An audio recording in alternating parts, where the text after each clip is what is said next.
Hey there, friends, and welcome back to another 3-Minute Thoughts. My name is Derek, and in the next 3 minutes, we're going to take a look at one chapter. That's the chapter of 1 Chronicles chapter 6.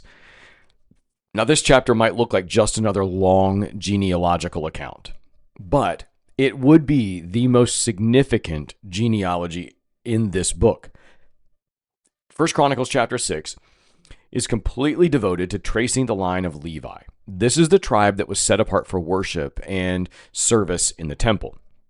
While the earlier chapters list all the tribes, this one is going to zoom in on one tribe, the one tribe responsible for spiritual leadership in Israel. It's important because God values the spiritual growth and development of all people, and so this is vitally important. All right, so we're going to break this down by sections. So verses 1 through 15 is our first section. This is the genealogy of Aaron. This is the high priest. This is also the lineage of priests who would serve in the temple. It's going to end with Jehozadak, who was taken into exile when Judah fell to Babylon.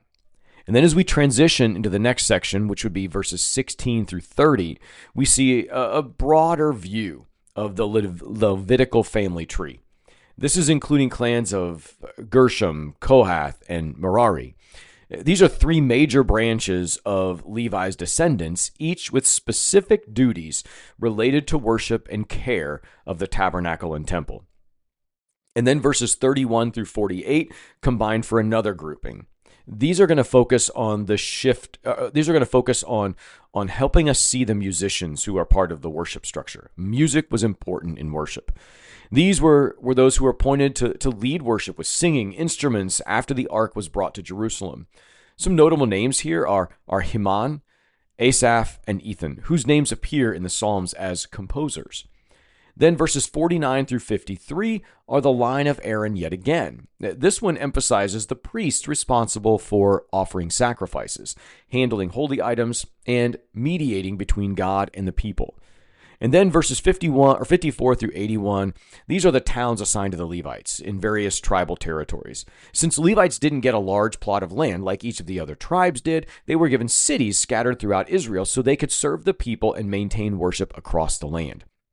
So some highlights. Worship is central to Israel's life, and the Levites were God's chosen tribe to make that possible. This genealogy understands the care God took to organize and preserve worship. Now, some of these names are going to show up again through the Old Testament, especially in Ezra, Nehemiah, and in the Psalms, as worship is restored after the exile. Worship is vital, and so that's where we'll end, in a moment of worship. Praise to God alone. Be well, friends.